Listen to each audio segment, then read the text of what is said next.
a realizar. Yo creo que a partir, yo creo que la estoy publicando mañana o el lunes, de pronto en la clase del lunes, en fin, porque ya va siendo hora de empezar hacer ese tipo de trabajo, que no es digamos, tiene sus pasos. Pero entonces lo que vamos a ver hoy, esto es bien importante para que, digamos, entiendan lo que hay que hacer en la parte evaluativa, ¿sí? Una preguntita. Yo estuve revisando los e-drawings los e-drawing que ustedes colocaron. Acá vamos a ver alguno aquí. A ver. Ok. Este fue el modelo que hicieron del monorriel, ¿cierto? De una parte del monorriel, ¿cierto? Sí, señor. Sí, señor. Señor. Sí, señor. Listo. ¿Ustedes hicieron planos de este monorriel o solamente hicieron el modelo? Hicimos los planos, las acotaciones, si es a lo que se refiere. ¿De cada pieza? Sí, de cada ensamble, de cada grupo de ensamble y de cada pieza. Ah, ensamble también. No, le hicimos Señor, o sea, vista explosionada y eso, las acotaciones, todo eso lo tenemos ahí, profe.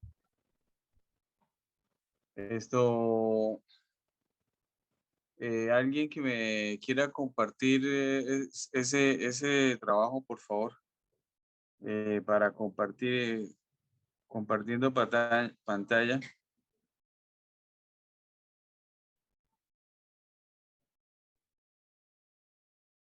Ya está. ¿Quién me quiere compartir el PDF que enviaron del plano? el profe, yo se lo envío, ya se lo envío por mensaje acá por Zoom, profe. ¿A dónde me lo envías? Acá por el chat de Zoom se lo puedo enviar, profe.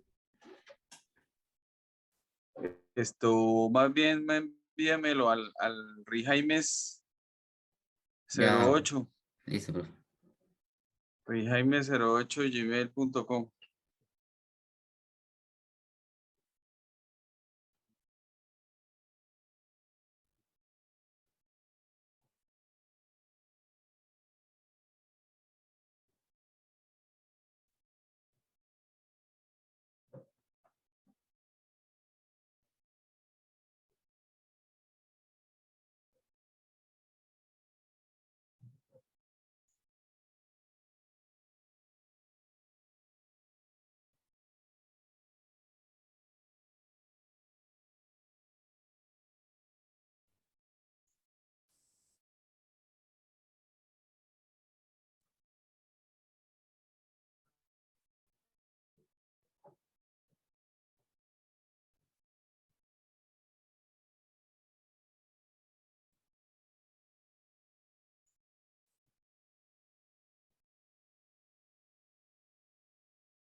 Todavía no me llega. Profe, si quiere yo le comparto el mío, que lo tengo aquí a la mano. Listo, ya puede compartir pantalla.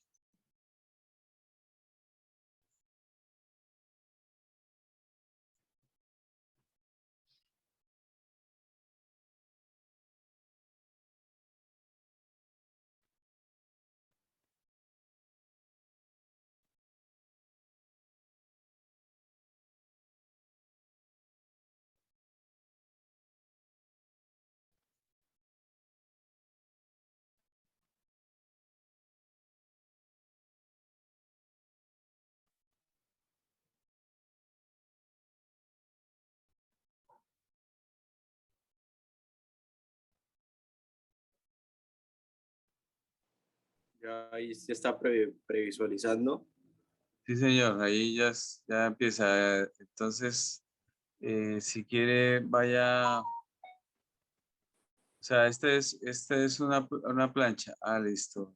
Sí, Listo en señor. corte. Siga. Explosión. Siga. Ok.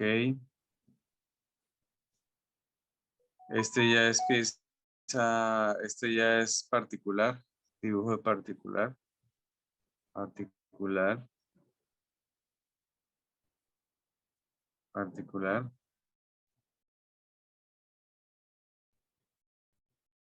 Particular. Subensamble. Corte de subensamble. Pieza. Pieza.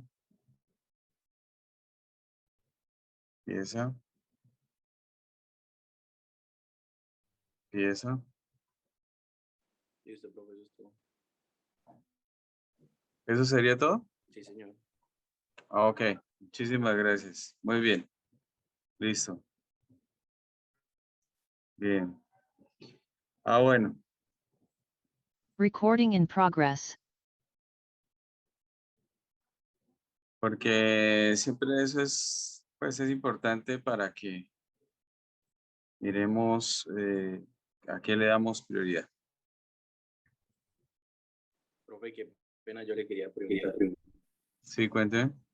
Profe, usted de casualidad nos podría, cuando terminemos la clase de hoy, compartir la grabación. Sí, claro. Veo que grabas todas las secciones. Vale, profe, te agradezco. Sí, por lo general la coloco, la grabación la coloco, el enlace lo coloco en el Classroom. Ahí es donde es la parte, miremos acá. Espera a ver, aquí.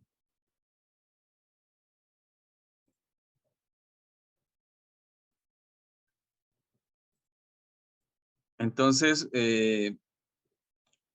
para las grabaciones, yo suelo colocarlo aquí en la pestaña de trabajo de clase. Entramos acá. Y aquí debajo o al lado de página web de diseño gráfico, que es la página, ahí accesan a la página.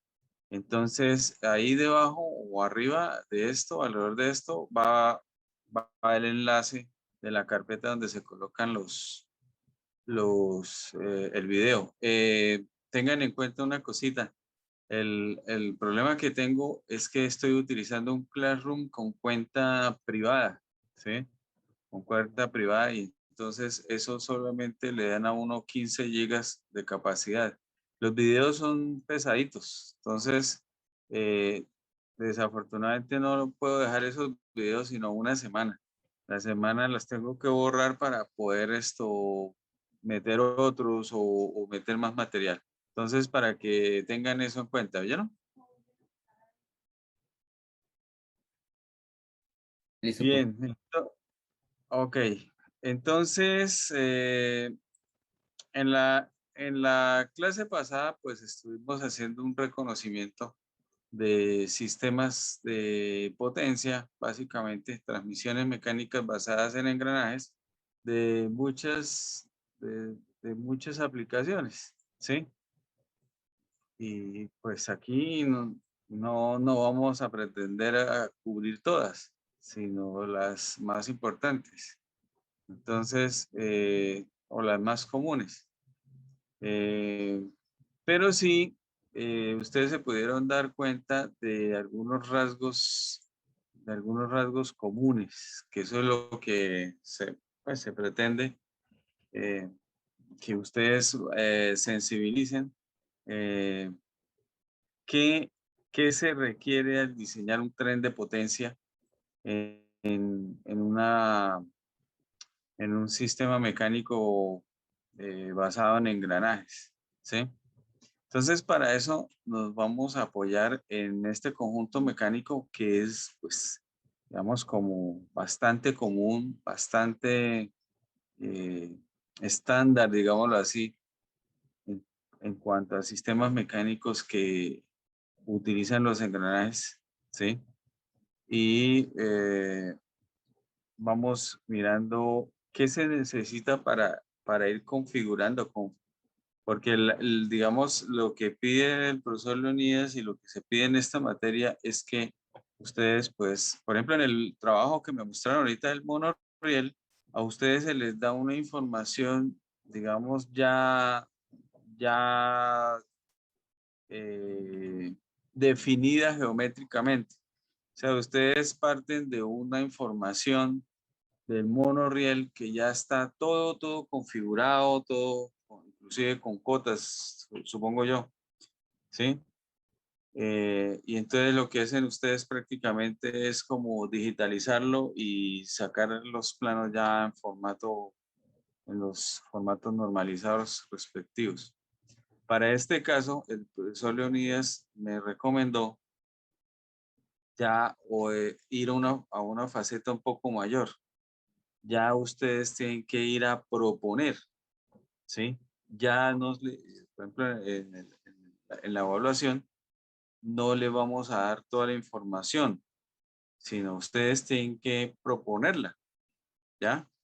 Cuando yo hablo de información, sobre todo tiene que ver con configuraciones geométricas, ¿sí? Y hay algunos casos donde esa información de piezas es piezas que son estandarizadas. En el caso de los tornillos, por ejemplo, los tornillos de junta son tornillos que ya están definidos geométricamente y corresponden a un estándar. Entonces, eso digamos, lo tiene uno que manejar desde ese punto de vista. En otras palabras, la próxima evaluación va a ser de diseño, pero ese diseño obviamente se tiene que aterrizar de alguna manera y es de la manera más común es en planos. O sea, lo que ustedes hicieron, los planos que hicieron, ese es uno de los documentos de salida de todo diseño, los planos. Planos de conjunto, planos de particulares. Ese, digamos, todavía sigue siendo un estándar a nivel mundial para entregar, entregar diseños. ¿Está claro? ¿Sí? Sí, señor. Sí, señor. Bien. Entonces, para nosotros diseñar algo, pues tenemos que conocer lo más posible de, por lo menos de los componentes que integran esos sistemas mecánicos. Entonces, si nosotros nos apoyamos en un reductor como de este tipo, ¿sí? Pues eh, vamos a ver, pues si nosotros cogemos y nos tratamos de introducir en el sistema mecánico, ustedes comprenderán que por circunstancias que ahora tenemos, pues toca de modo virtual, ¿sí? Porque, digamos, con el profesor Leonidas hemos venido trabajando en un laboratorio. De hecho, ya lo tenemos, ¿sí? Un laboratorio donde se puedan manipular estos conjuntos mecánicos, desbaratar, medir, tomar medidas, en fin. Eh, por ejemplo, en el monorriel el profesor les dio un PDF con una serie con una información ya de entrada, ¿sí?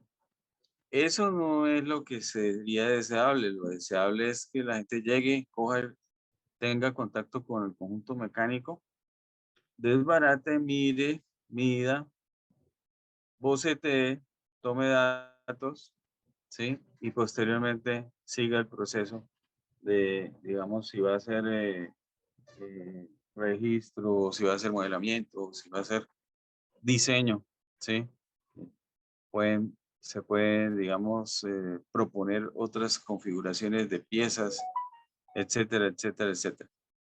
Lo que vamos a ver ahorita, es un, un- algo que se conoce como disección mecánica, ¿sí? Con el fin de ir intentando profundizar en algunos componentes mecánicos que son bastante usuales en este tipo de sistema mecánico. Y adquiriendo ese conocimiento, ya vamos adquiriendo más capacidad para luego proponer, para luego diseñar, qué es lo que les va a tocar a ustedes, ¿sí?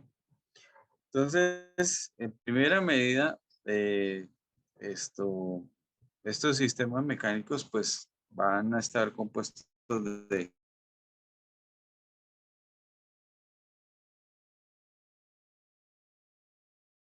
componentes. Unos son estandarizados, otros no, ¿sí? Aquí, por ejemplo, en la foto observan varios, varios elementos estandarizados. Cuando yo hablo de elementos estandarizados es porque, digamos, podemos conseguir en bibliotecas virtuales, en tablas. Si nos metemos por internet, podemos ir a fabricantes y ellos tienen tablas. Entonces, en primera instancia, ustedes observan acá un, un rodamiento,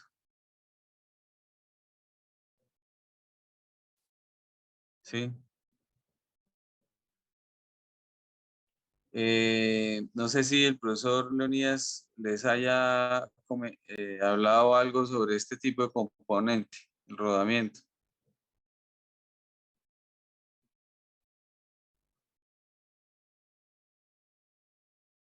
¿Algún día, alguna vez lo trataron? ¿Lo dijeron algo?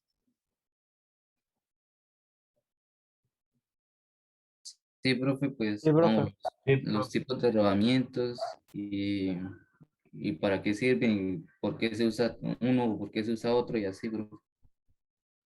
Por ejemplo, ¿este rodamiento y este rodamiento tienen alguna diferencia?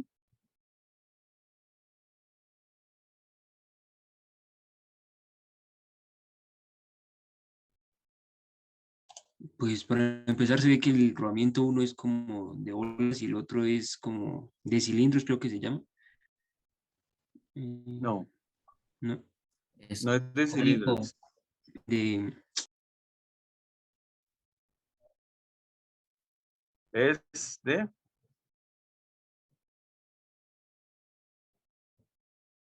Es de rodillos cónicos. O sea, normalmente se le conoce como balinera cónica. Y sí, efectivamente, el rodamiento uno es un rígido de bolas de, de carga radial. Sí, efectivamente. Sí.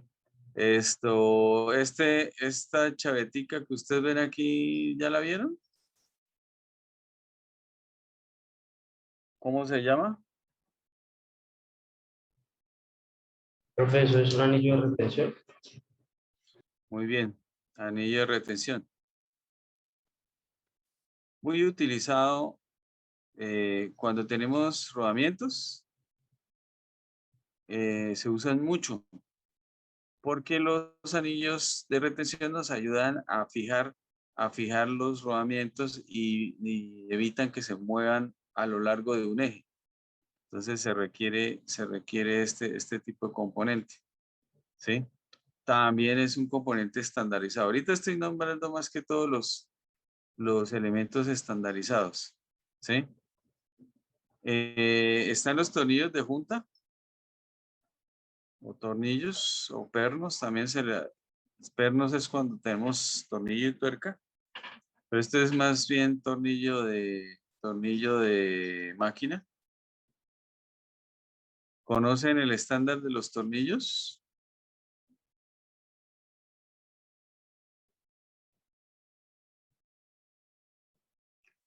¿Cómo se designa un tornillo?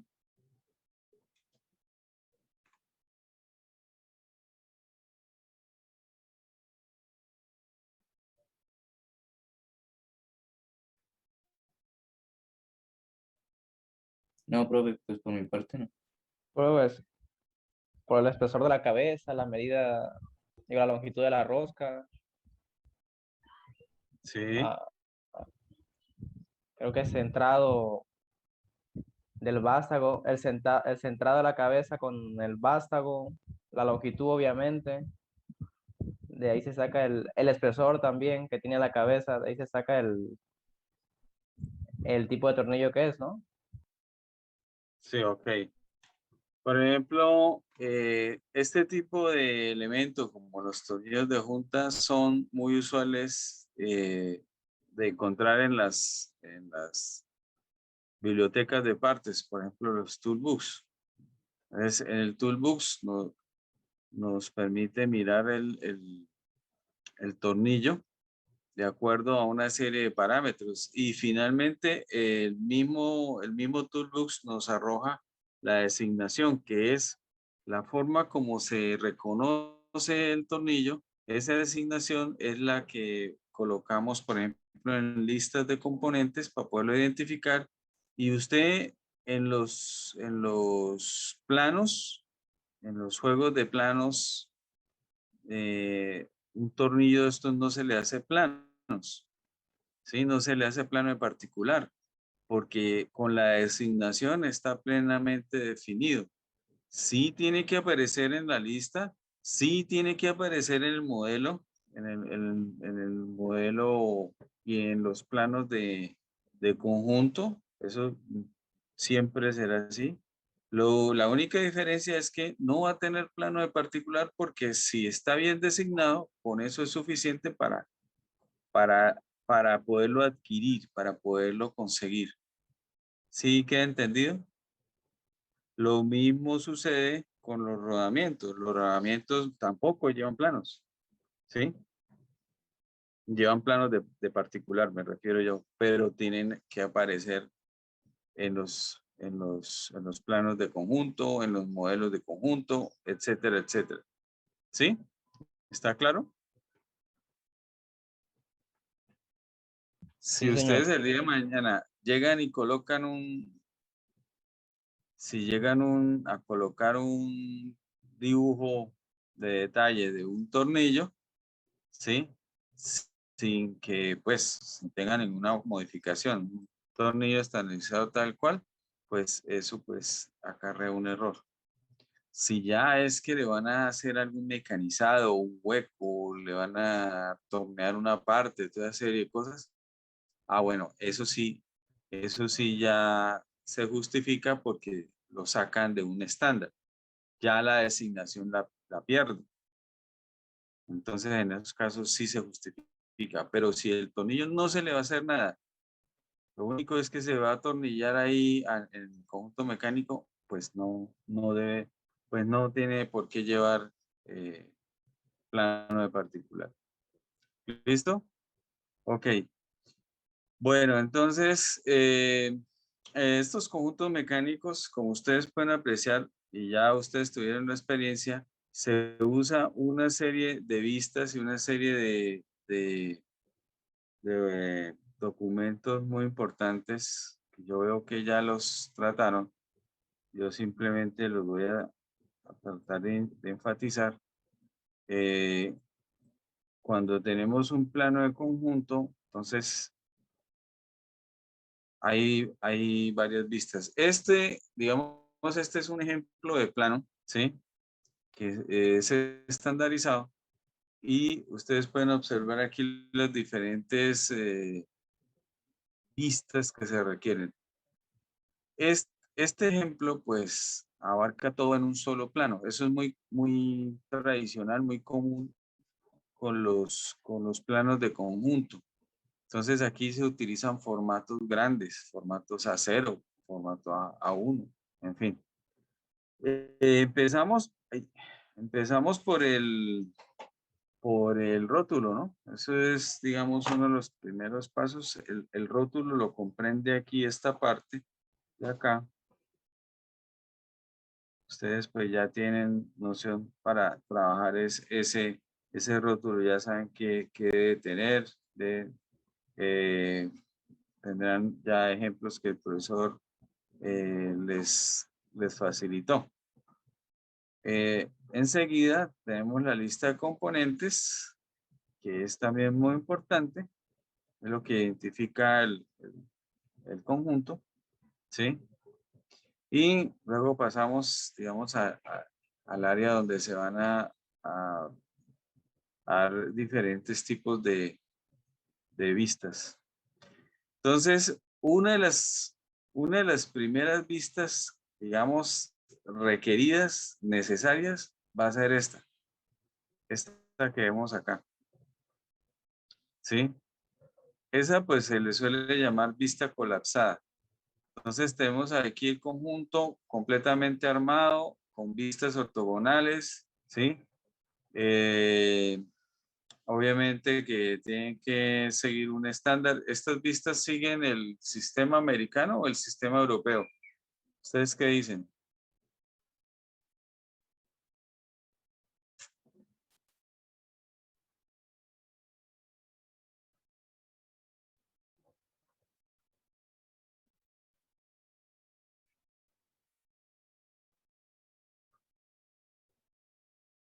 Por ejemplo, la vista de abajo, ¿qué es? ¿Una vista inferior, una vista superior, una vista lateral, una vista? ¿Qué es la vista que vemos aquí en esta parte? Superior. Superior. Superior, ¿cierto? Si esa es una vista superior, entonces, ¿qué tenemos? ¿Sistema americano o sistema europeo? Recuerden, el sistema americano tiene acá, se simboliza con esta.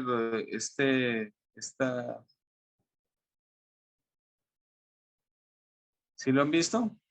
En los planos se suele colocar. Y el sistema europeo se caracteriza por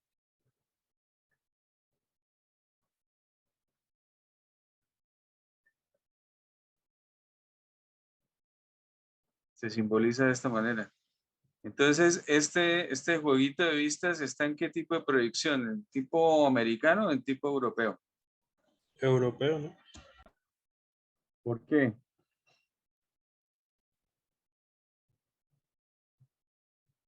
Pues la vista superior se encuentra en la parte de abajo, ¿no? Ah, bueno, entonces estamos trabajando con proyección del primer cuadrante. Entonces, eso es lo que identifica el sistema europeo. Muy bien. Esto es importantísimo porque esto, usted le está dando la pauta, la regla de lectura a la persona que va a interpretar este plan.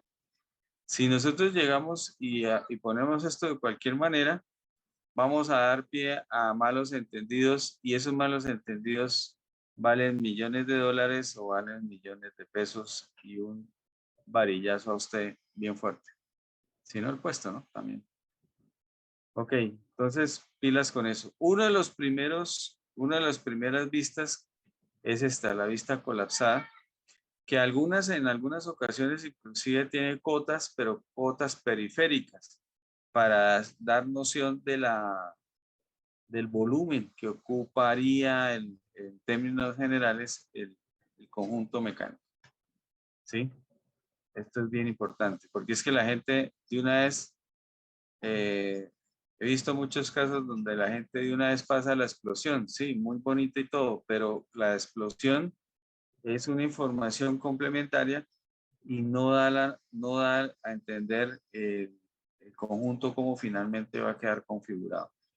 ¿Sí? Cada cosa tiene su utilidad y si no disponemos de toda la información, seguro se van a interpretar mal las cosas.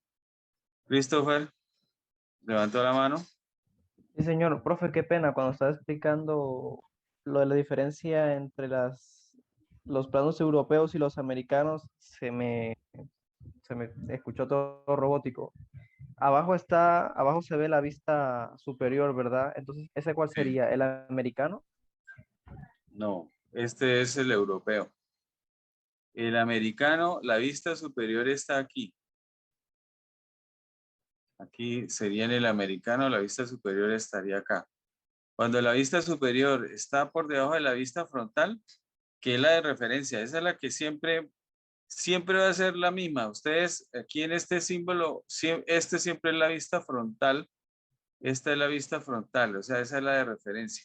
Entonces, esta sería la vista frontal.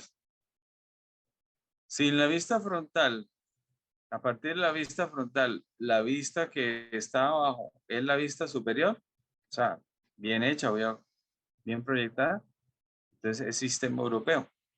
Y si está arriba, pues es sistema americano. ¿Sí queda entendido? Luego pasa con la lateral. Esta es una lateral derecha. Es una vista lateral derecha. ¿Sí?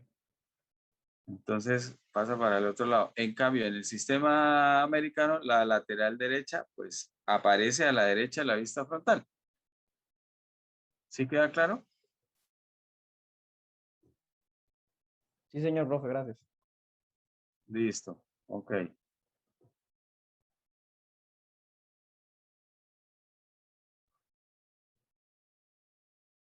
Bueno, entonces, ese es como un recorderis de las configuraciones que deben tener los planos de conjunto.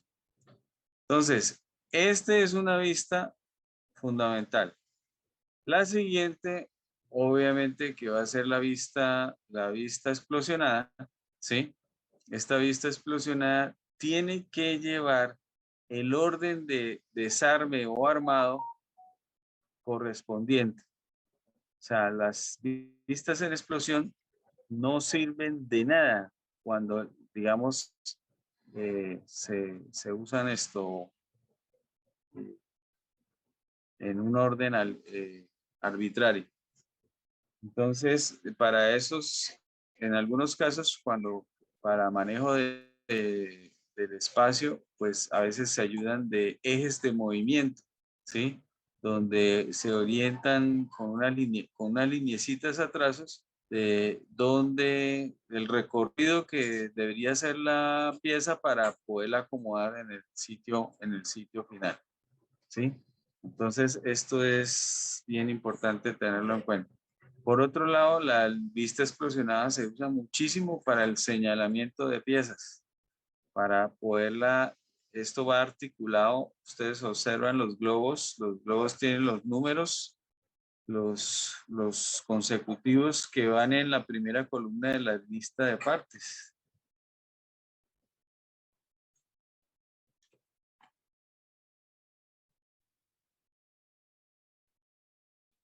La lista de partes es esta columna que tenemos nosotros acá, esta columna de acá. Perdón,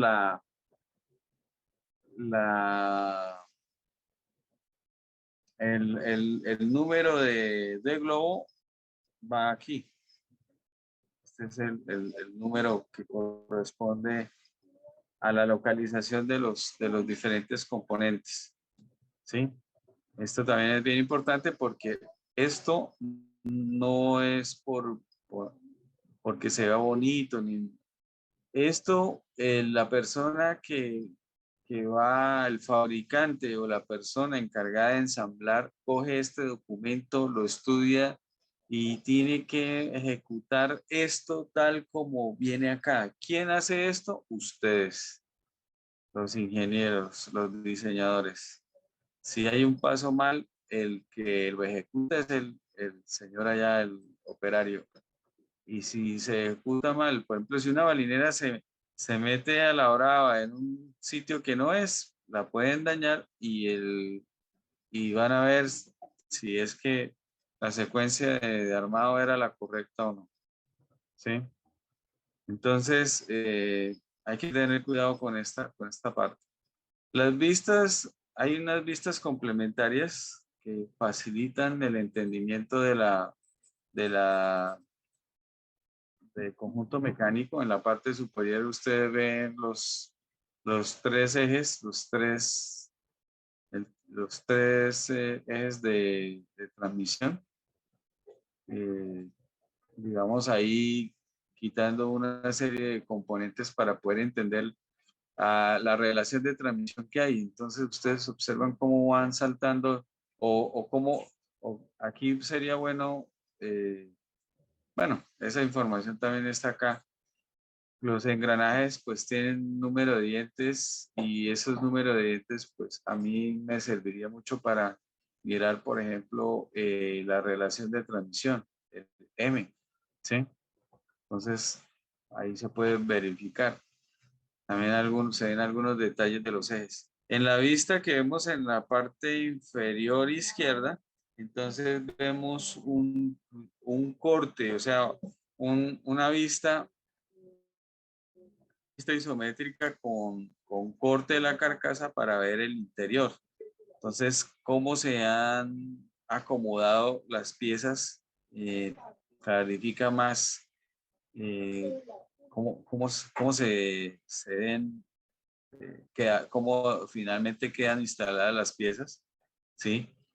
Y esto pues ayuda a la persona que va a armar a entender más su trabajo y finalmente cómo debe quedar, ¿sí? Esto también lo ven los ingenieros de producción, por ejemplo, para hacer el control de calidad respectivo, ¿ya? Esto, no siempre vamos a tener todo en una sola plancha, ¿sí? Eh, voy a mostrarles aquí de rapidez un caso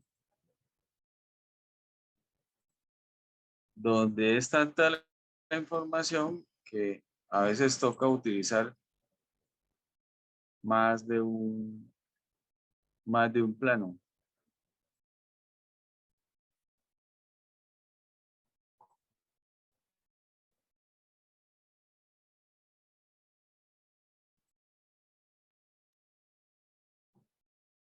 El caso que les voy a mostrar es alrededor de este tipo de equipo.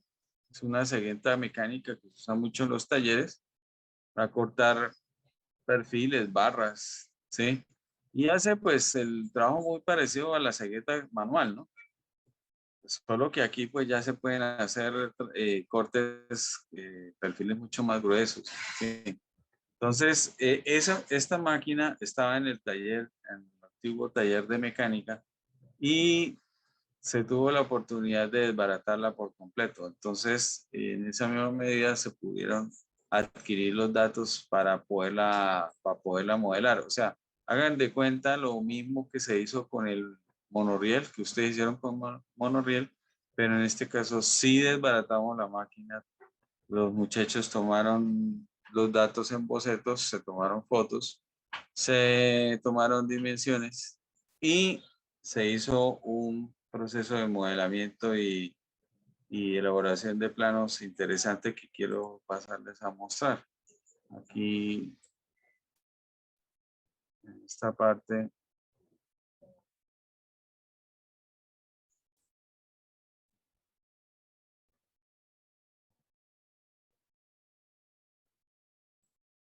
Entonces, como ustedes pueden apreciar aquí, el primer plano, la primera plancha, se ve la máquina en vista colapsada, o sea, estamos con todas las piezas unidas, la máquina completamente armada. Como se ve, las vistas ortogonales, en la parte derecha, la vista isométrica y unas vistas de detalle para resaltar algunos aspectos, algunos rasgos que se quieren transmitir. Y luego se pasa a la explosión, pero esta máquina tiene tantas piezas que conviene primero hacer la explosión por los subgrupos, por subconjuntos. Entonces, este es la primera explosión, pero entonces eh, se van desplazando los subgrupos para poderlos referenciar. Ya posteriormente, cada subgrupo sí tiene su explosión respectiva y van a tener entonces la relación de piezas estandarizadas y no estandarizadas que corresponden. Entonces, no siempre vamos a tener todo en una plancha, ¿sí? A veces toca mejor usar varias planchas y eso pues tiene que indicarse también en el rótulo, ¿correcto? Ok. ¿Alguna pregunta hasta ahora?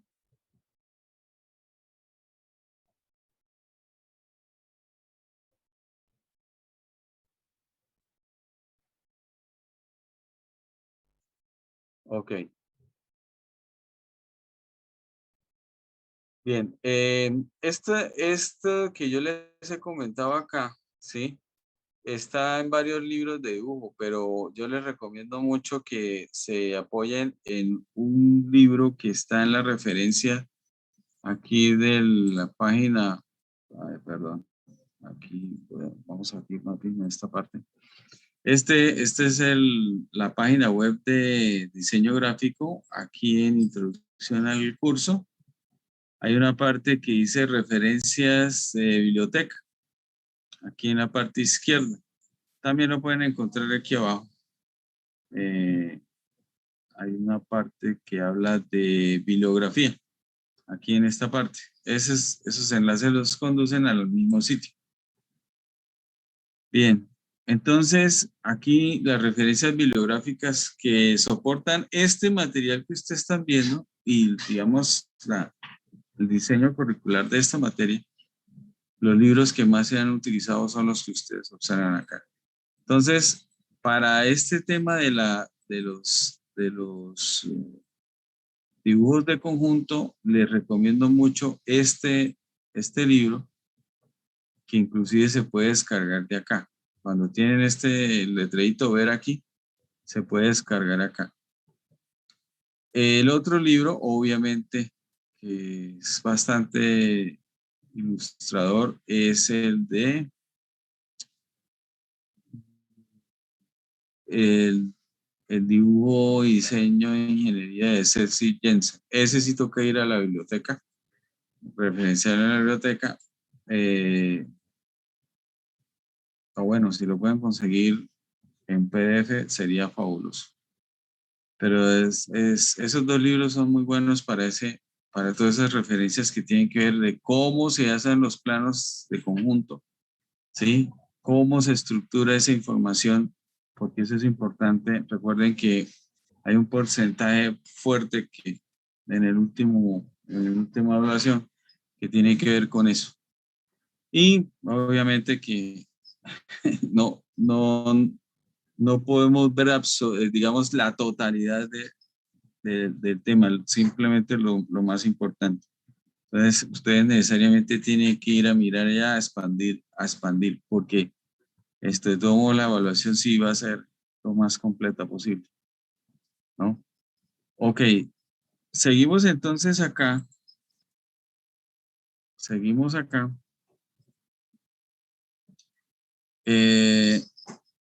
Y vamos entonces a mirar ya el conjunto mecánico como tal. Nos vamos a concentrar en un solo tren de potencia. Cuando yo hablo de tren de potencia, ¿sí?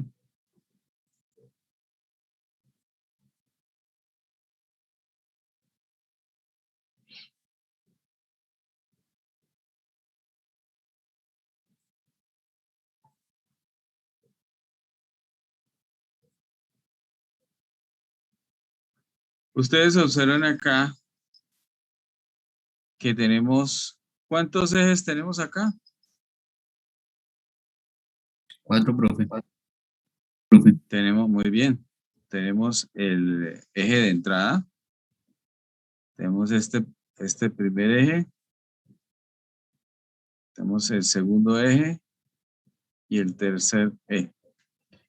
Listo.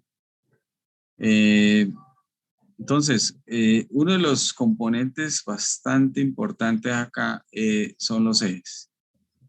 Los ejes, por definición, son elementos de transmisión mecánica, transmisión de energía mecánica, ¿sí? Por eso, los ejes tienen un tratamiento bastante especial en todo el currículum de mecánica, en especial en diseño. Entonces, los ejes, eh, además de ser elementos de soporte, ¿sí? Son elementos de transmisión de energía, transmiten energía mecánica.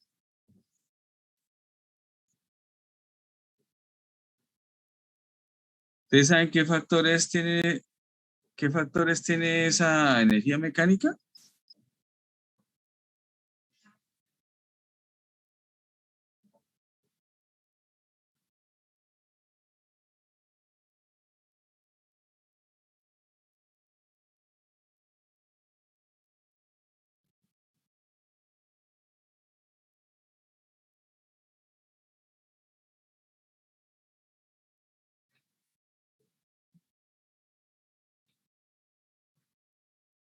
Por ejemplo, como cuando hablamos de potencia, ¿qué variables están involucradas en la potencia mecánica?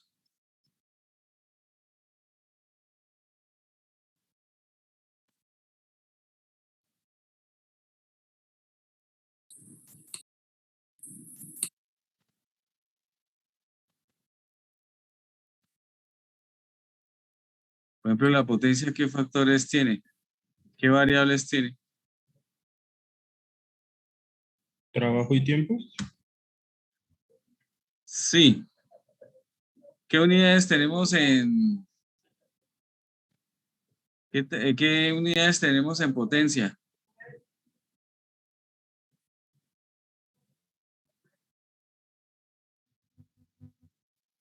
Esas son las variables. Pero ¿qué unidades tiene la potencia? Watts. Muy bien.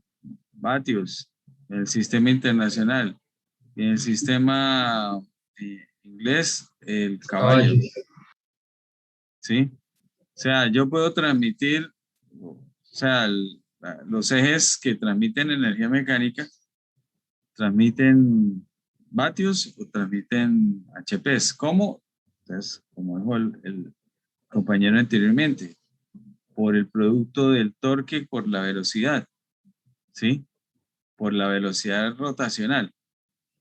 Entonces, el torque por lo general se da en newton metro y la velocidad rotacional se da en RPMs o radianes por segundo o grados por minuto, etcétera, etcétera, etcétera. Entonces, tenemos que ser conscientes de que este componente mecánico, que es el eje, va a hacer esto, va a ser responsable de eso. De ahí su forma, ¿no? De ahí su geometría.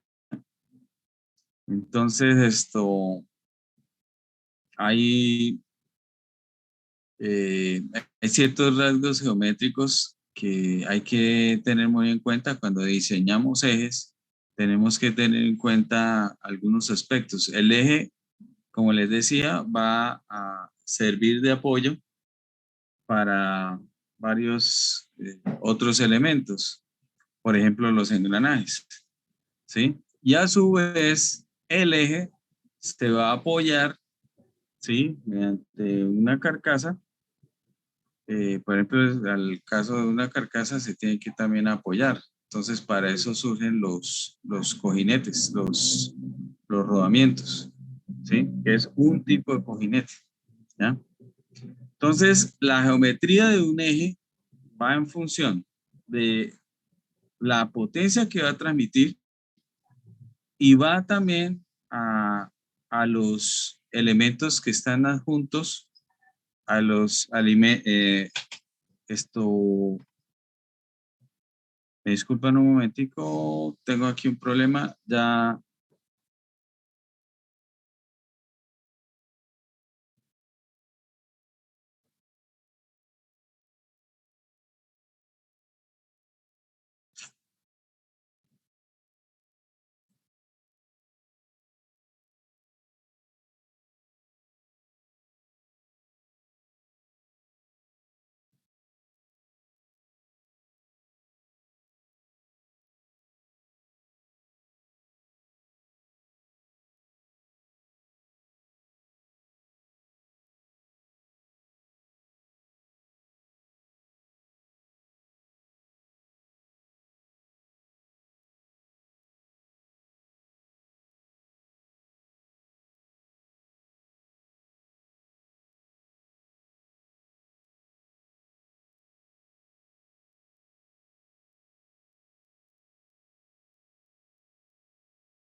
Listo. Ok. Bien, entonces tenemos una serie de rasgos geométricos que van desde el mismo diámetro. En este caso, tenemos un eje que se llama eje escalonado porque precisamente tiene varios diámetros, ¿sí? Con el fin de optimizar el material. Y como ustedes pueden apreciar, el eje, pues, sobre el eje se van a instalar varios componentes mecánicos. Va el engranaje, este engranaje se instala en esta parte de aquí, ¿sí? Y por eso vamos a tener esta ranura que se le coloca este componente que se llama cuña o chaveta, ¿sí?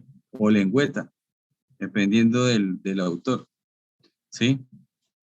Esa cuña es un postizo, se acomoda acá y hace de fijador entre el eje y el engranaje.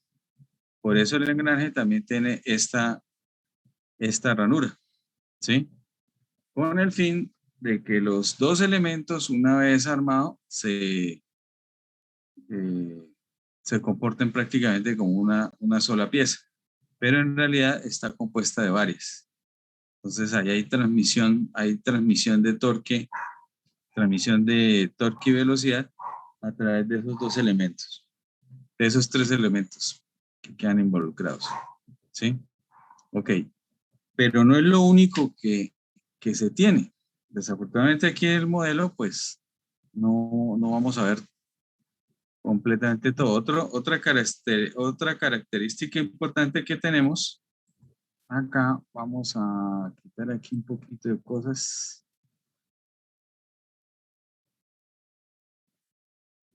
Aquí.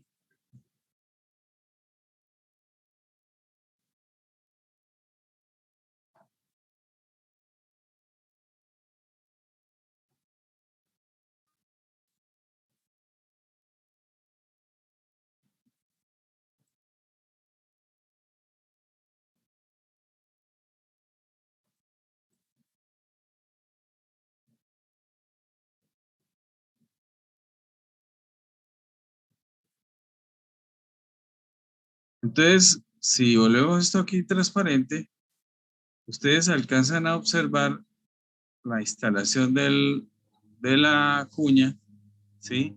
Pero hay otra cosa que tenemos que tener en cuenta. El eje, perdón, el engranaje se apoya en esta grada que tiene el eje y eso se conoce con el nombre de codo. Entonces, esto es muy usual tener ese tipo de característica, de tener ese resalte para apoyar axialmente otro componente mecánico. Entonces, como les decía, desafortunadamente aquí falta otro componente que puede ser un anillo de retención, que puede ser un separador, ¿sí? Para que el engranaje no se desplace a la derecha o a la izquierda y quede fijo axialmente. Esto mismo lo vemos también en la parte de los soportes. O sea, los rodamientos, tenemos aquí este rodamiento y aquí tenemos este otro rodamiento. Si lo quitamos, esto también es una arandela, ¿sí? También van a tener ese rasgo geométrico del hombro, ¿ya? Y ese rodamiento también va a requerir que haya, digamos, algún sistema de fijación o de obstáculo para que no se mueva de manera axial. De todos modos, los rodamientos y los ejes pues se instalan con ajuste forzado. Eso significa que la balinera en el eje hay que meterla con una prensa hidráulica o con un gato, ¿sí? Para poderlo llevar hasta sitio final de instalación. Eso es lo ideal, ¿ya? Entonces, el eje va a tener esos rasgos geométricos. Aquí ustedes pueden observar en la parte derecha otro cuñero, otro tipo de cuñero, por estar al extremo, entonces ese cuñero tiene esta parte abierta, entonces es otra configuración geométrica que se suele utilizar. Ok, entonces como ustedes pueden observar, sobre el eje pueden ir muchos componentes mecánicos. Aquí pues tan solo estamos mirando un ejemplo, ¿ya?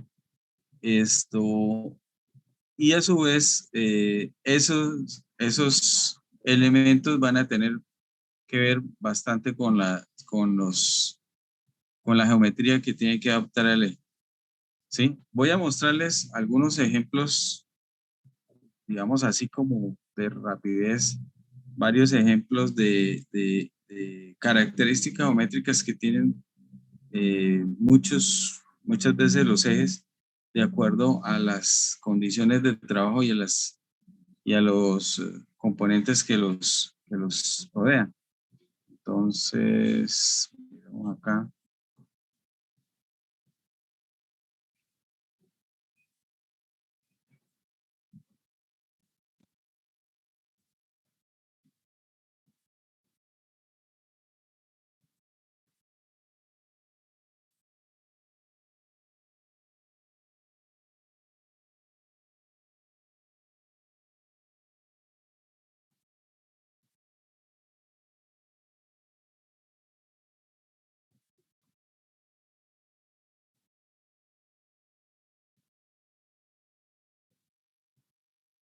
Ok, este es un plano, lástima, no está como muy calidoso.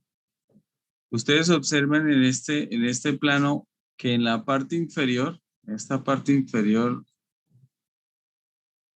aquí ustedes ven esto está en corte.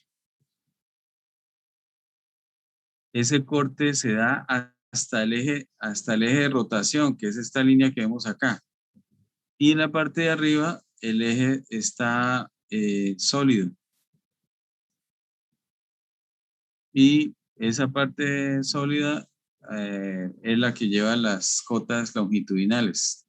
Los ejes siempre se acotan de esta manera. Se tratan de organizar las cotas en un lado de la vista. Van las cotas longitudinales y en el otro lado van las cotas transversales, que son las que están relacionadas con los diámetros, ¿sí? Acá, como ustedes pueden observar. Ahora, no solo vamos a tener cuñeros, ustedes observan aquí características de cuñeros, también hay ranurados, hay ejes que tienen ranuras, ¿sí? Que se usan muchísimo cuando se van a transmitir grandes torques. Esos, digamos, eso está estandarizado también, por lo menos se tienen ciertas reglas. En un libro que yo les recomendaría muchísimo para ese tipo de casos, para ese tipo sería el libro de dibujo industrial de Chevalier. Ese libro se encuentra en biblioteca. Es un libro bastante directo en cuanto a características que necesitamos muchas veces en diseño para definir componentes mecánicos como los ejes, bueno, en fin. Entonces aquí podemos encontrar, a ver, voy a mostrarles aquí en la parte permítame, voy a mirar acá para ir más a la fija. Aquí ustedes pueden observar acotación, órganos mecánicos, unidades.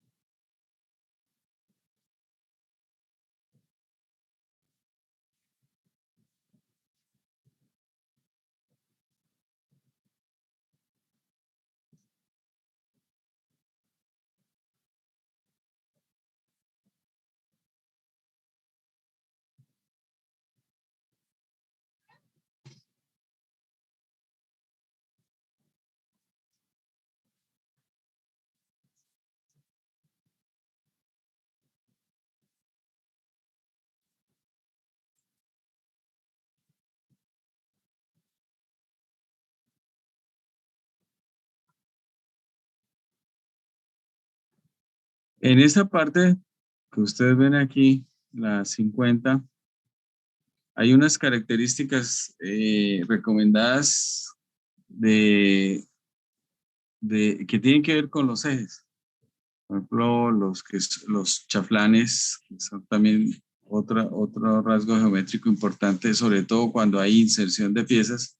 Los chaflanes y los redondeados tienen que proponerse, ¿no? Tienen que hacerse. Y aquí ustedes pueden observar los parámetros que se tienen. La gran mayoría de chaflanes, ya sean los internos o externos, se usan a 45 grados, como ustedes pueden ver. Y eso pues debe aparecer en los planos respectivos. También hay recomendaciones con respecto a los cuellos, ¿sí? ¿Cómo se recomiendan tener ahí? Ok, esto pues casi que les comento que esto es una tarea que tienen que hacer. Lo mismo hay una sección para las ranuras, hay varias ranuras, varios tipos de ranuras, pues, creo que está más arriba, ¿sí? Y yo quisiera seguir mirando ejemplos de otras características geométricas que tienen los ejes. Acá en esta parte, aquí. Bien, entonces, digamos, de diferente lo que vemos acá son los estriados, los ranurados estos, ¿sí? De resto, pues más o menos son cosas comunes. Hombros, cuñeros, en fin. Aquí es un eje en el que se quiere mostrar, una característica importante es que hay ejes que son huecos. Entonces, inmediatamente tenemos este corte acá. Observen, otra vez se repite que las cotas longitudinales van a un lado, ¿sí? Y las cotas transversales se tratan de colocar. Bueno, en este caso, esto no es muy recomendable colocar los diámetros aquí en el centro. Siempre se tratan de sacar a un lado para que las cotas longitudinales queden en un lado y las cotas transversales queden en el otro. Esto no es muy recomendado que digamos. La vista en corte pues se hace muy necesaria. Fíjense que este eje a veces la gente coloca otra vista y no tiene sentido. O sea, prácticamente van a repetir esta misma vista que estamos viendo achurada. Entonces ahí se cometen ciertos errores en la confección de estas vistas. Esto es debido a que el eje se caracteriza porque tiene simetría rotacional, ¿sí? Ok. Este es otro eje estriado. Este es de la compañía Caterpillar. Ustedes pueden observar aquí fíjense los detalles. Hay otra cosa importante en este tipo ¿qué? De configuración geométrica. Quiero llamar la atención también alrededor de esto. Es este conito que ustedes ven acá. Yo no sé si alguno de ustedes lo reconoce.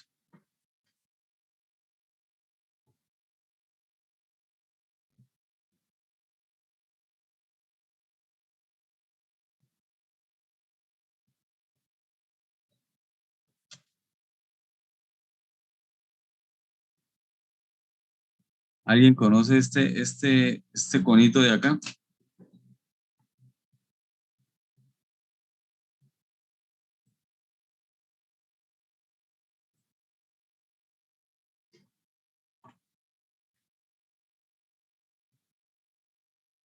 Bien, ese se conoce con el nombre de taladro de centro.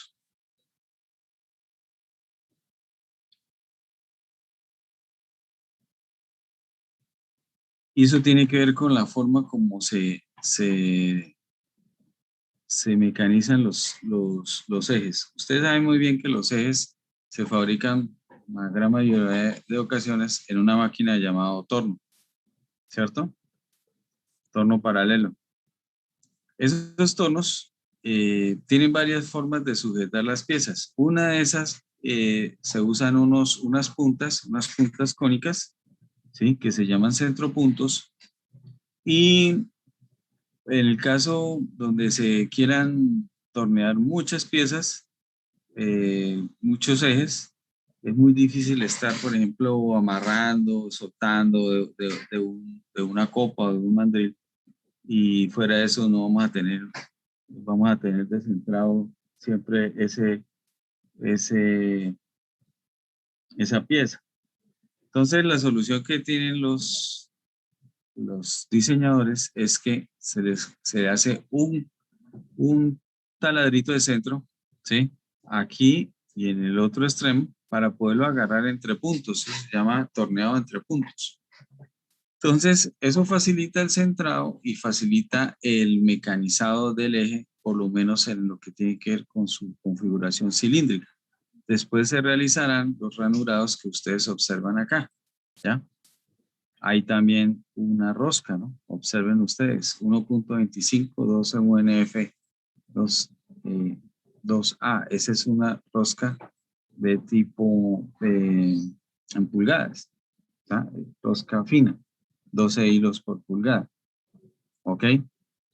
Bueno.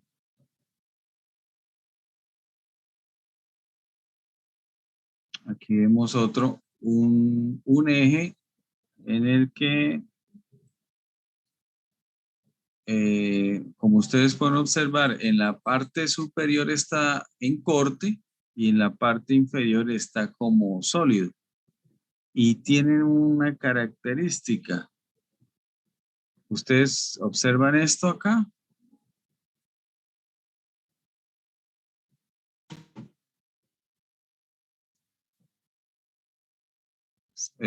¿Saben esto qué significa?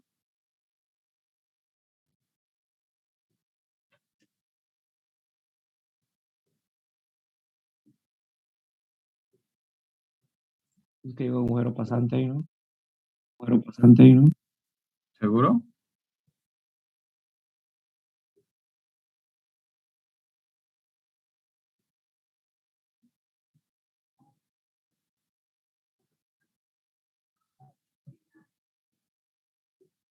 ¿Alguien reconoce eso que corresponde?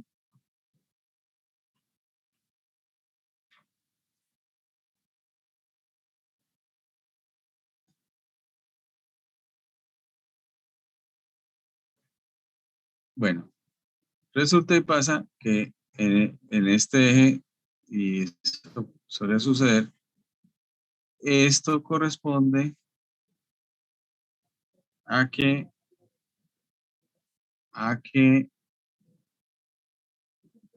se talló un engranaje. O sea, el eje tiene tallado una serie de dientes. Esos dientes son dientes de engranaje con estos parámetros que vamos a ver más adelante, ¿sí? Tenemos un número de dientes, tenemos un módulo, un diámetro primitivo, etcétera, etcétera, etcétera, ¿sí? Y la manera como se representan acá es de esta forma, para poder significar que tenemos un engranaje aquí en medio de este eje.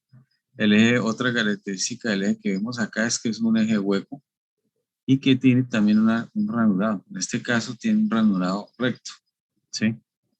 Esto puede ser una pieza de alguna caja de cambios o creo que es de un tractor.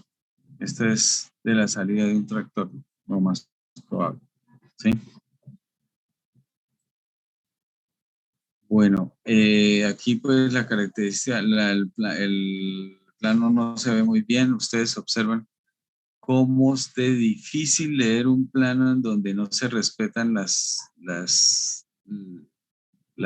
alfabeto de línea, ¿no? Las líneas de extensión de cota se confunden con el perfil de la geometría y no sabe uno de dónde va el eje. Yo tengo esta vista es como para llamar la atención a eso, ¿sí? Ojo con los espesores de línea. Eso sí queda pie a muchos errores y a muchos problemas. Entonces, eso inclusive yo a veces lo califico un poquito durito porque por experiencia cuando yo estuve en industria, esto da muchos dolores de cabeza, da mucho problema. Y eso pues, ¿quién lo hace? Pues el dueño del plano, el responsable del plano. ¿Y quién es el plano? Es el ingeniero. Profe, una pregunta, a partir de su experiencia, ¿qué tan grave puede ser algo así en una industria? Mire, una piecita de estas que la hagan mal, ¿sí? Se puede replicar por miles, por millones. El diseñador pasa esta información a la gente de producción y la gente de producción no le va a usted decir, bueno, obviamente, por eso es que hay tantos filtros también, que tiene que haber un jefe de departamento y cosas de ese estilo y así, ¿no? Pero si se llega a colar, se fabrica una pieza de estas con un error de interpretación de planos, ¿sí? Y eso se puede multiplicar por muchísimas veces. Y eso es plata y tiempo tremendo. Eso ha pasado, eso ha pasado. Y esa es la idea de las herramientas de dibujo, las herramientas, las normas, todas las cosas, es minimizar ese riesgo. Pero de nada sacamos si el autor, o sea, el dueño del documento, el responsable del documento no es consciente de eso, pues eso podemos tener todas las normas que quiere y todos los solibores que quiere, que, que eso va a dar problemas. Lo digo por experiencia. Esa cuestión es bastante... Y esto no solo aplica a estos casos, a muchos otros casos que se ven en industria. ¿Sí? Profe, y digamos ahí el espesor de la línea como tal, entonces, ¿cómo sería la norma o la línea de la cota? Mire, un plano bien, de los planos mejor hechos que yo he visto puede ser de este tipo, ¿sí? Usted alcanza a notar que el contorno tiene un espesor mayor y obviamente que esto pues ha sido fotocopia por fotocopia. Estos dos planos tienen una historia. Yo antes de vincularme a la UIS, yo estuve en una pasantía en varias industrias de metalmecánicas en Italia, porque yo estaba vinculado a un programa de transferencia tecnológica entre Colombia e Italia. Entonces, una de las, digamos, de las actividades que había que hacer era ir allá a Italia a visitar empresas metalmecánicas que hacían implementos agrícolas. Y estuve en esta empresa, la Comer. O sea, ustedes ven aquí, todavía existe, ¿sí? Es una empresa que hace conjuntos, cajas de engranajes para aplicación agrícola. Ellos hacen las cajas para implementos como rotavítors, como para sembradoras, para segadoras, o sea, tienen una línea súper amplia y yo creo que se han diversificado a otros campos como la automotriz. Y creo que también están trabajando ya mecatrónica. Entonces, estos planos, ellos me los cedieron, porque esto no es, eso no es que llegue y venga y le regalo, ¿no? Usted no puede coger un plano y hacer con él lo que quiera. Si usted no sabe manejar esa información, puede meterse en líos legales por los derechos de autor. Inclusive aquí hay una lecturita en esta parte de acá. Claro que está en italiano, pero el italiano es tan parecido al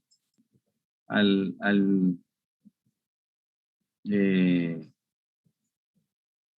que algo se entiende, ¿no? Documento reservado. O sea que esto yo no lo puedo, llegamos a llegar a copiar y hacer ejes a la lata con estos datos.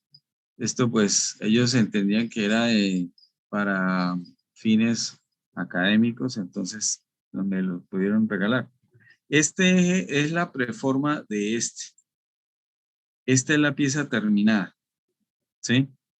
Este es un plano de combate. O sea, con estos planos se hicieron, yo creo que millones de piezas allá en el norte de Italia. Estamos hablando por allá de los años 97, por ahí, ¿sí? Entonces, cuando eso no existía SolidWorks, bueno, sí había unos rasgos ahí, unos estaban empezando, ya allá precisamente me mostraban unos programas franceses muy parecidos. Lo que reinaba era AutoCAD. Entonces esto es AutoCAD. Y había una persona que, pues fuera los ingenieros, había varios ingenieros, a mí me asignaron uno y ese man era muy buena gente y me regaló estos planos para tenerlos como referencia.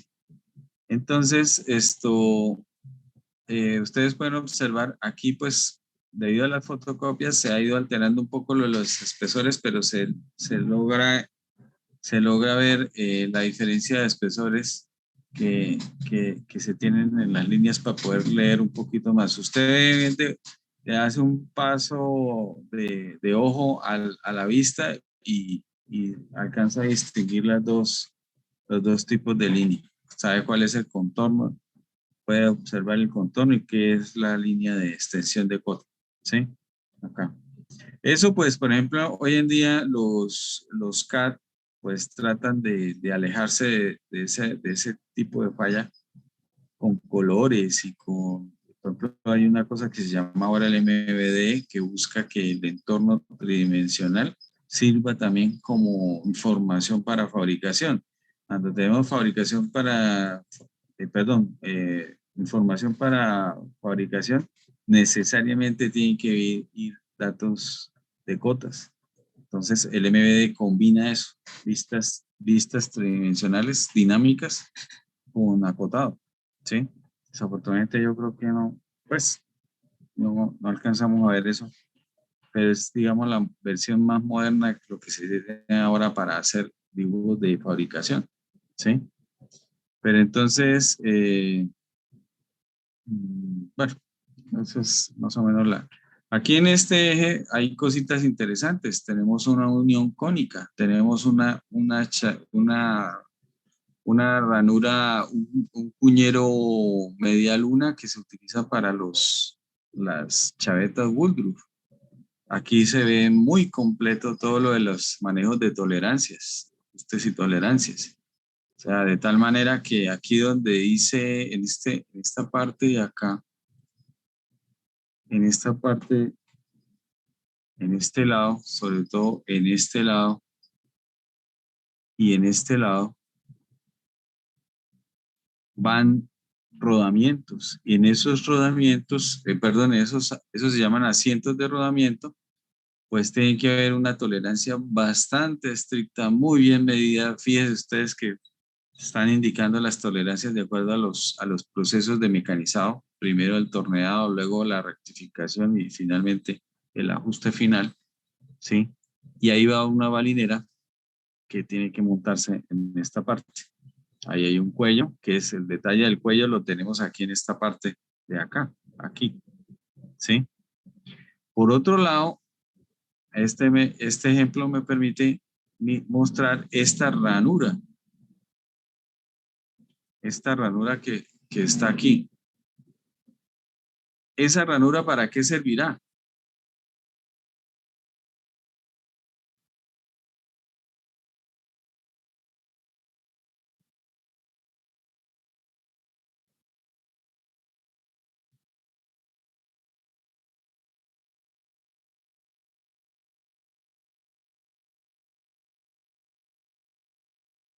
Bien, esa ranura, o sea, aquí también va una balinera, pero la cuestión es que esa balinera tiene que tener una barrera, tiene que tener algo que le impida que se salga hacia la derecha.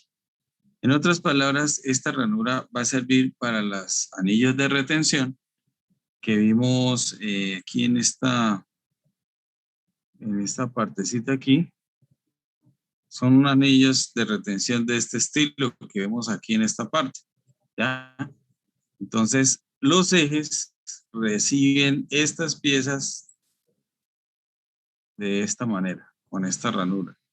De esa manera, entonces, se bloquea, por lo menos a la tendencia a moverse hacia la derecha de esa balinera, porque se puede salir, y más si tenemos un engranaje cónico. Ustedes observan que el eje termina en un engranaje cónico.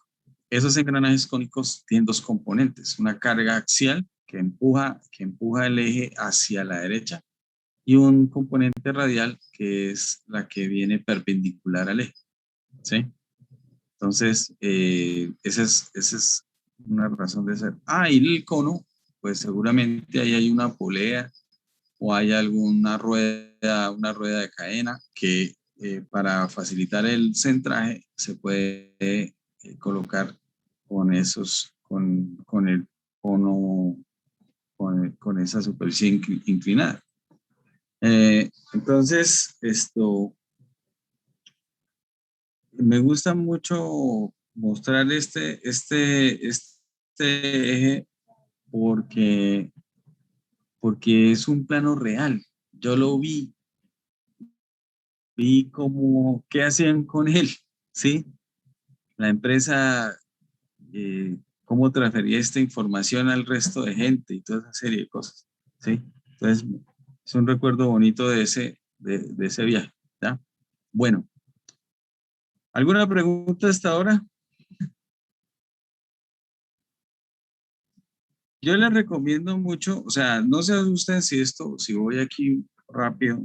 Bueno, sí, lo que sí les toca a ustedes es poner un poquito de su parte y meterse, por ejemplo, acá en la página web, en temas complementarios, ustedes van a encontrar esto aquí en la parte, en temas complementarios, elementos mecánicos de mayor uso. Vamos aquí a este enlace y tenemos elementos de fijación, tornillos, ahí hay algo también de anillos de retención. Están los cojinetes que vamos a ver ahorita más adelante y en la parte de, bueno, yo dividí eso en elementos estandarizados y en elementos de baja estandarización. Entonces, en los elementos de baja estandarización encontramos los ejes de potencia. Ejes de potencia como ustedes observan acá. Entonces, para que ustedes amplíen más, tengan más confianza de toda la carreta que les he echado aquí, porque ustedes van a ver ejes hasta el final de sus días. Entonces, por ejemplo, en diseño 1 y diseño 2, sobre todo en diseño 1, van a ver los modelos de falla, que ¿para qué sirven los modelos de falla? Los modelos de falla van a decirle al ingeniero, hombre, el diámetro en tal sitio, ¿sí sirve o no sirve? Por ahí se puede partir, por ahí se puede fallar, ¿sí? Entonces, en esa parte se complementa el trabajo de definición geométrica que hacemos en esta materia con la ratificación estructural que se requiere para saber si eso en realidad va a servir o no va a servir, ¿sí? Entonces, para eso se calculan los ejes. El diseño de un eje, por un lado, entonces se hace definición geométrica y por el otro lado se hace la ratificación analítica, ¿ya? Nosotros no vamos a ver eso porque eso es parte. La definición analítica la hacen ya cuando ustedes vean resistencia, cuando vean modelos de falla, bueno, y llegan a diseño 1 y ven esos modelos matemáticos. Pero esos modelos matemáticos no van a servir de nada si no tenemos una definición geométrica, primero que todo, ¿sí? Debemos saber si hay ranurados, si hay cuellos, si hay cuñeros, si hay roscas, si hay conos, taladros de centro, etcétera, etcétera. Entonces, lo que ustedes tienen que dar cuenta en esta materia es de los rasgos geométricos del eje. Y para eso, entonces, ustedes se apoyan en estas referencias que están acá, ¿sí? Ahí pues les van a más o menos a explicar, a mostrar todos los rasgos geométricos y de paso en estos videos se muestran cómo se hacen, porque es que eso parte también eso también sirve para uno entender por qué tiene lo que tiene un eje, ¿sí? En la manera como se fabrican. Aquí hay por ejemplo, cómo se fabrica un cigüeñal, que es un tipo de eje acodado. Los cigüeñales se usan en los motores, ¿sí? No solo en los motores, también hay otra serie de máquinas que los usan, pero principalmente los motores, ¿ya? Entonces, aquí ustedes pueden repasar esos aspectos. Ok, si tienen alguna pregunta, por favor, levantan la mano y me avisan, ¿ok? Bueno, el otro elemento importante que tenemos son los rodamientos, ustedes ya los vieron entonces. Sin embargo, en los rodamientos tenemos acá material de apoyo en la página. Acá nos vamos el rodamiento sí es un elemento estandarizado. Entonces, cojines rodantes por deslizamiento. Vamos acá. ¿Sí?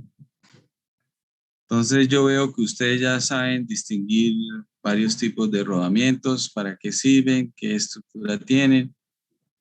En fin.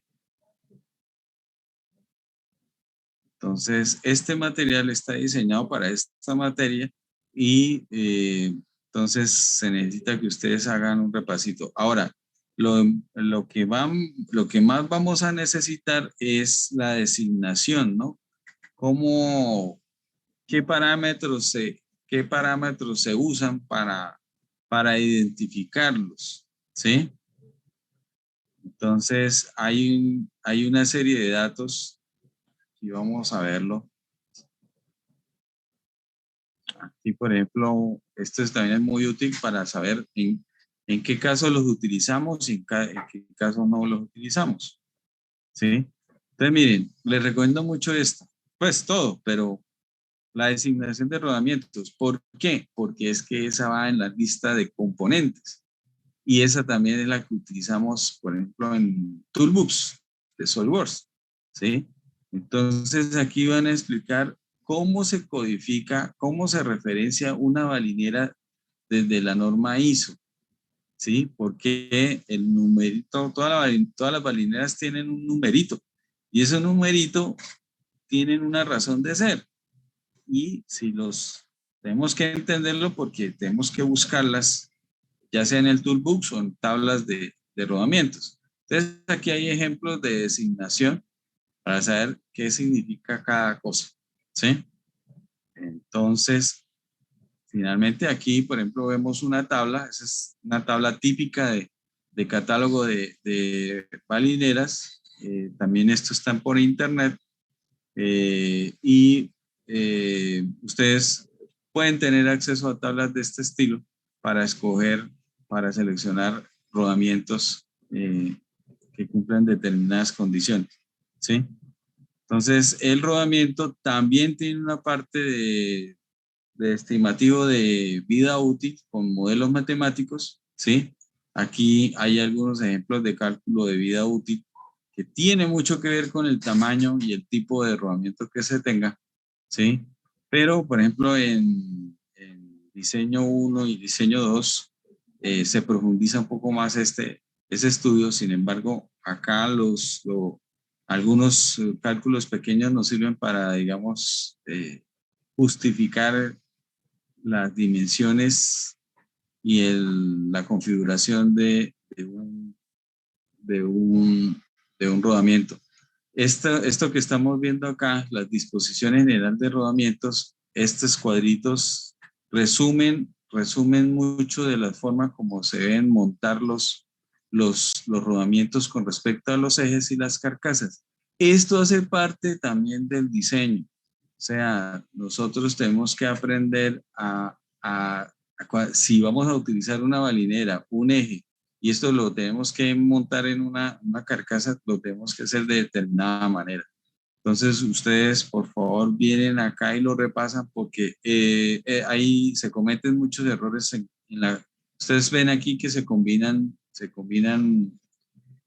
rodamientos del mismo tipo y de tipo diferente. Entonces, tiene que haber una justificación, una funcionalidad detrás de eso. Por ejemplo, cuando hay dilataciones, cuando hay cargas axiales, hay cargas que inducen desplazamientos, cosas de ese estilo, sistemas de fijación axial, todo eso.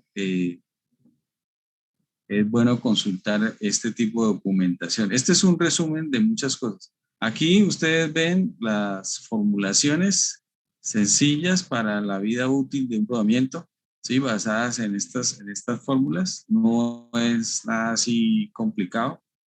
Eh, hay ejemplos para observar qué tanto puede durar un rodamiento. Sin embargo, también hay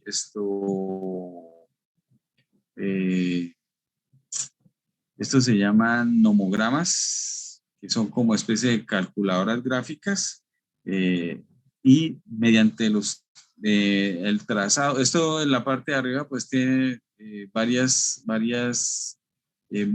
tiene variables, RPMs, eh, FNs, esto, el FN no me acuerdo bien cómo se calcula a partir de aquí de decir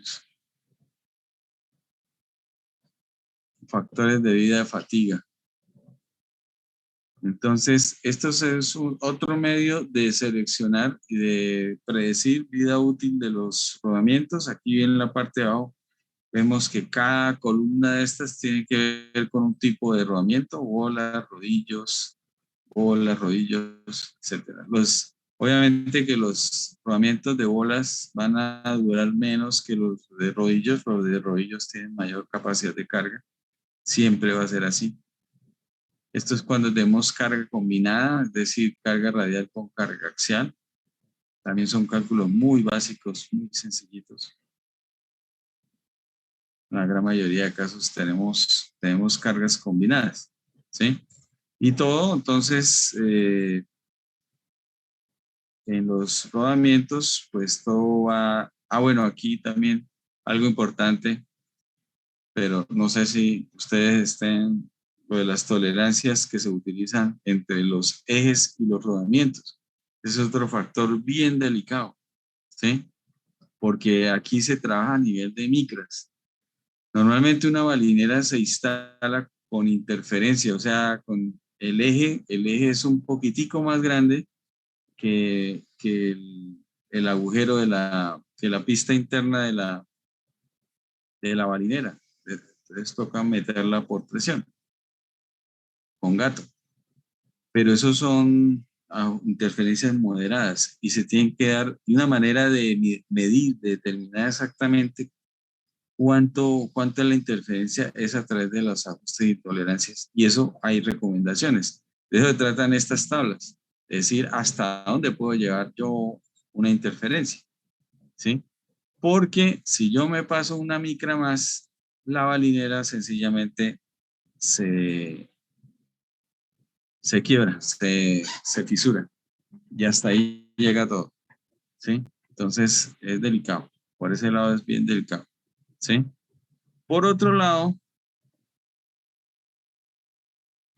pues tenemos los engranajes, no sé, eh, los engranajes son elementos de transmisión sincrónica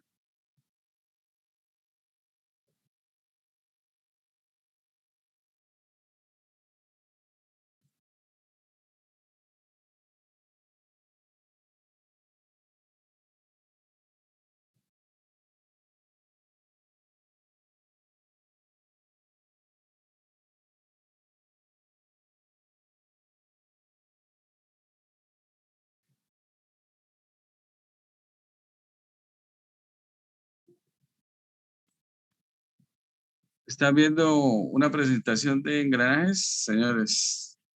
Sí, señor. Bien.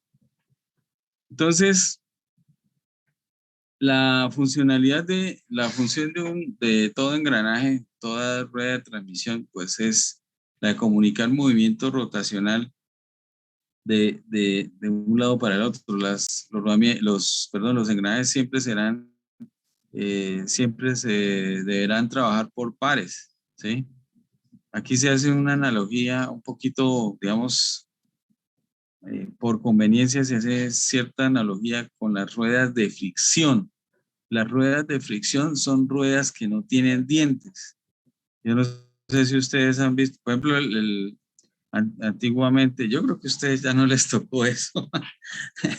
Cuando en mi época se usaba mucho los cassettes para oír música, ¿sí? Y las rumbas se hacían era a punta de cassette. Y había grabadoras, ¿sí? Ahora todo es pues MP3 y Spotify y bueno, o sea que esto salió de combate hace rato. Sin embargo, hay varias máquinas, varios sistemas que siguen usando las ruedas de fricción. Las ruedas de fricción en las caseteras pues comunicaban el motor, un motorcito de corriente continua a los cabezales y esto arrastraba unos carreticos de cinta magnética. Entonces, al pasar por cierta velocidad por unos cabezales magnéticos de lectura, se reproducía el sonido. Y eso se hacía con estas llanticas de caucho y las combinaban con unas rueditas que inclusive tenían algunas ranuritas, pero básicamente eran ruedas de fricción, ¿sí? Esto obviamente a cierto torque se resbalan, se desfasan y dejan de comunicar, pero entonces protegían contra la rotura de la cinta. La cinta se podía romper si se sobrecarga la tensión. En los engranajes y las ruedas de fricción tienen un principio común, que es que ambos tienen que compartir la velocidad periférica, ¿sí? O sea, cuando usted tiene ruedas de fricción, usted puede tener una relación de transmisión como en las poleas, parecido a las poleas, pero aquí en este punto vamos a tener un punto de fricción. Acá en esta parte vamos a tener un punto de fricción. Entonces, una rueda va a arrastrar a la otra y lo ideal es que no haya patinamiento. Entonces, en ese punto, la velocidad tangencial es igual para las dos ruedas. Eso es lo que sirve luego para hallar las relaciones de transmisión entre los respectivos engranajes.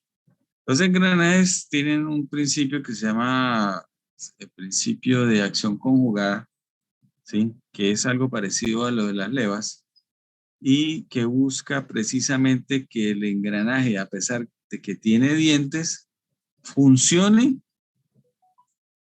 muy parecido o casi igual a dos ruedas de fricción. Y eso solo se puede hacer mediante la acción conjugada. Esto es un tema que van a ver en mecánica de máquinas, en mecanismos.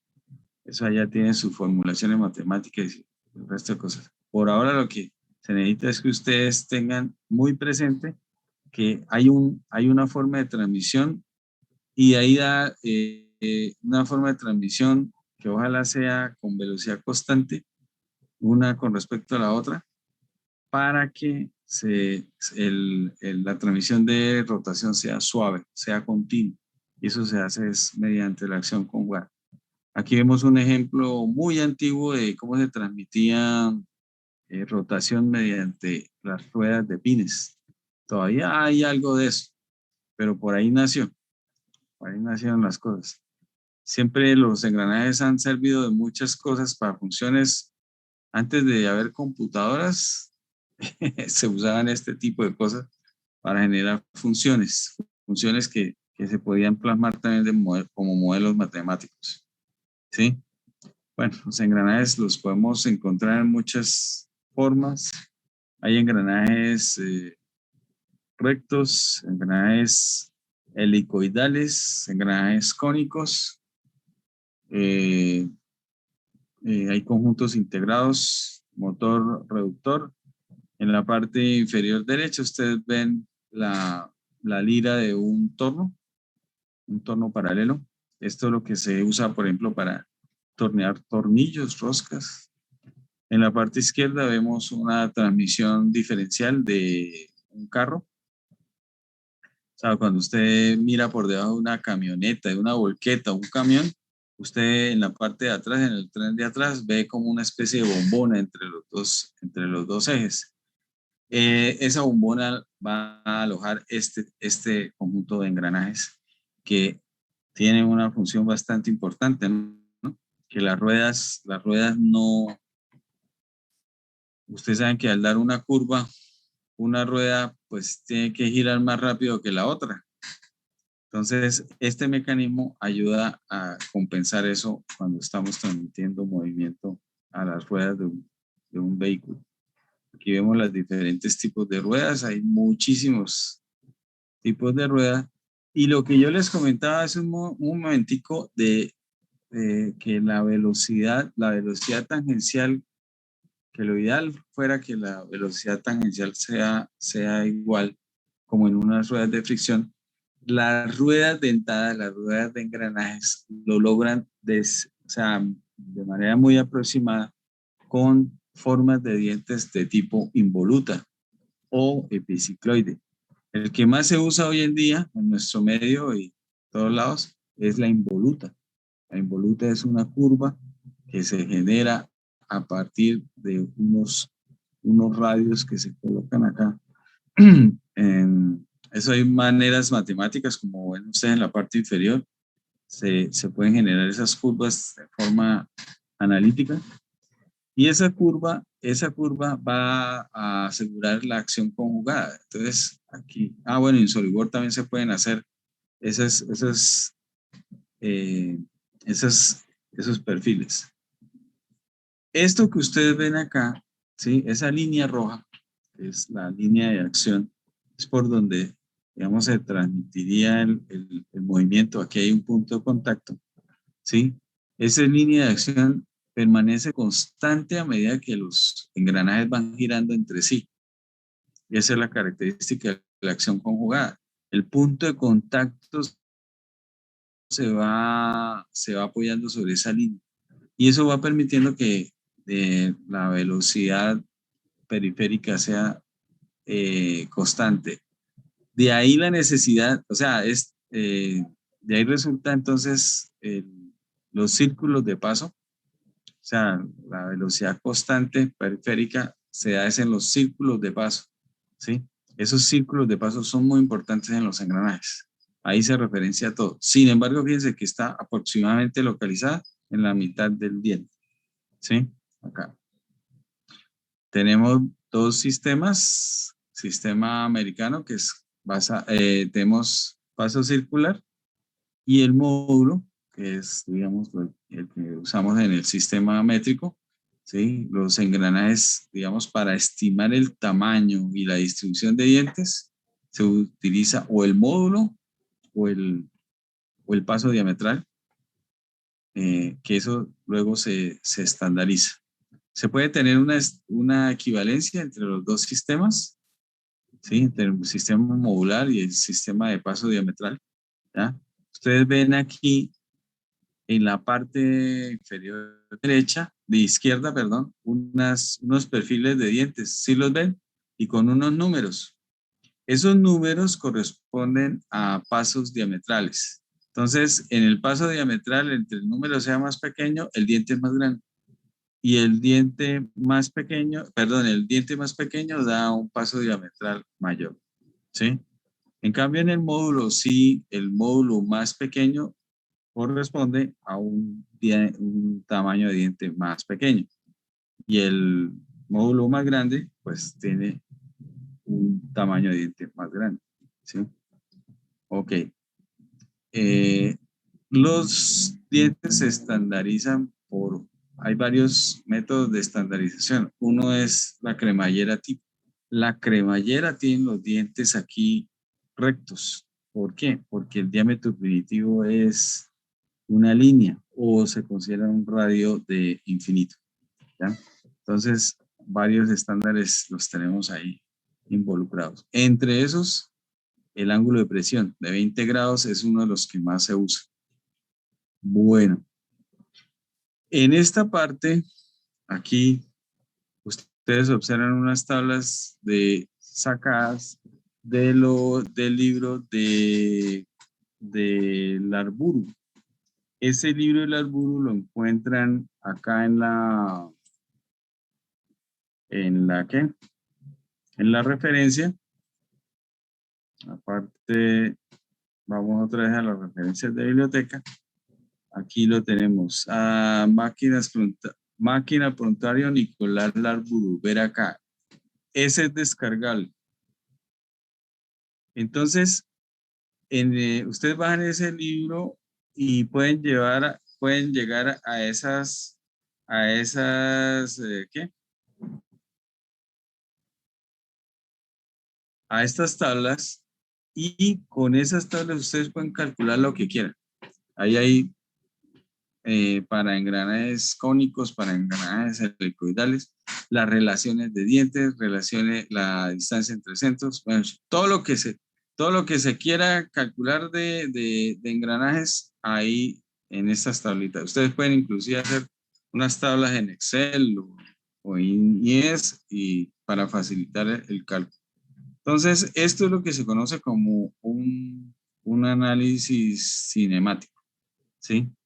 Entonces, básicamente, un engranaje lo podemos definir bastante con estos datos o sea, estos datos que dan acá, que empiezan por el módulo, distancia entre centros, distancia de diámetro primitivo, diámetro de base, diámetro externo. Bueno, todas estas letras que ustedes ven acá, ¿sí? Son variables que tenemos que tener en cuenta para definir la geometría de un engranaje, ¿sí? Entonces, yo les pido el favor que le echen una mirada a esto, ¿sí? Y en los libros que están en las referencias que están aquí en temas complementarios de la página web, elementos mecánicos, aquí transmisiones, baja estandarización, transmisiones, potencia. Entonces, aquí en transmisiones por engranajes, ustedes van a tener documentos muy útiles, ¿sí? Para trabajar el dimensionamiento de los engranajes. Aquí me hace falta un documento que les voy a colocar más adelante. Yo les voy a, el próximo lunes, yo les voy a dejar una serie de tareitas, ¿sí? Para que el próximo lunes nos rinda más y empezamos el lunes y vamos a plantear el trabajo final, ¿sí? En donde ustedes ya tienen que ir organizando la propuesta de un sistema mecánico basado en transmisión de engranajes, pero antes tienen ustedes que mirar todo esto, tienen que alimentar ese conocimiento. Entonces, por favor, si son tan amables, me colocan presente en el chat del Zoom, por favor.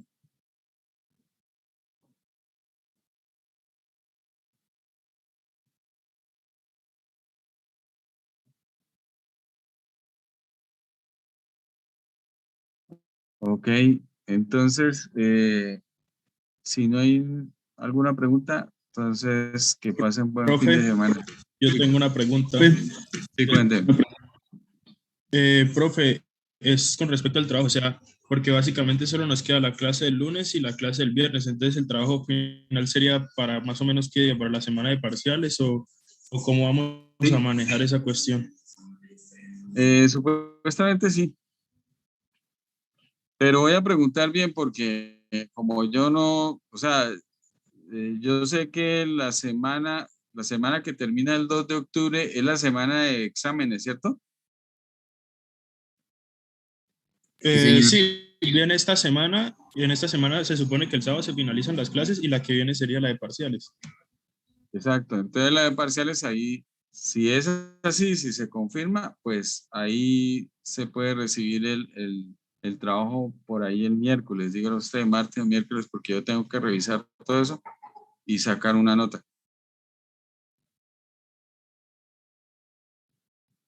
Pero entonces lo que se necesita es que ustedes se enteren de todos estos datos, porque diseñar sin nada en la cabeza, eso sí es mucho guayabo, ¿yo?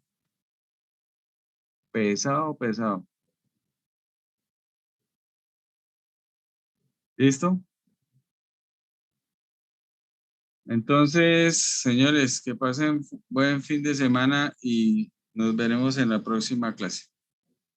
No se les olvide leer esto que les indiqué. Listo, profe, hasta Entonces, luego. hasta luego. Hasta luego, profe, gracias. Hasta luego.